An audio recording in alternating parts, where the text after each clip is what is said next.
ఆమెని తీసుకెళ్ళి ఒక అడవిలో తీసుకెళ్ళి ఆమెని చేయడము వేరే వాళ్ళు చూసిందని అమ్మాయిని తీసుకొచ్చారు. లేకపోతే మరి సార్ వాళ్ళు ఎఫ్ఐఆర్ కూడా బుక్ చేయకపోవడం కూడా కరెక్ట్ కాదు కదా. వాళ్ళు వచ్చేసి పంచనామా చేసుకుని వెళ్ళిపోయారంట. ఏం పంచనామా చేసింది ఆమె అంటే ఇక్కడ వాళ్ళు ఎవరు తెలుసు పంచనామా చేసిండ్రంటే కనీసం వీళ్ళకి వచ్చి ఒక ఎంక్వైరీ కూడా చేయలేదంట. వీళ్ళకి వచ్చి ఒక ఎంక్వైరీ కూడా చేయలేదు. వచ్చిండ్రా అమ్మ మీకు వచ్చి అడిగిండ్రా ఆడ అక్కడ అడిగిండ్రా ఇంటి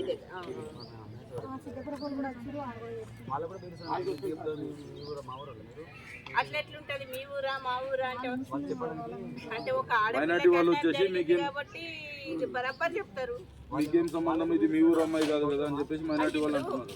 ఎవరో బై ఛాన్స్ లో అమ్మాయికి చూసింది, ఒకవేళ చూడకపోతే అమ్మాయిని ఏమో చేసేసి ఈ రోజుల్లో అత్యాచారం చేసి చంపిపడేస్తే అమ్మాయి మానసిక వికలాంగురాలు, ఆమె మాట కూడా ఆమె మాట్లాడలేని పరిస్థితిలో ఉంది. అట్లాంటి అమ్మాయిపై అత్యాచారం జరుగుతుందంటే ఇంకా వికలాంగులకు ఎక్కడుంది రక్షణ చెప్పు.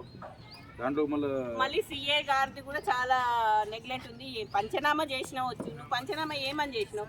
అమ్మాయికి మాటలు రావు, కనీసం వాడిని పిలిచి వాడిని కూర్చోబెట్టి ఏదైనా అడగాలి.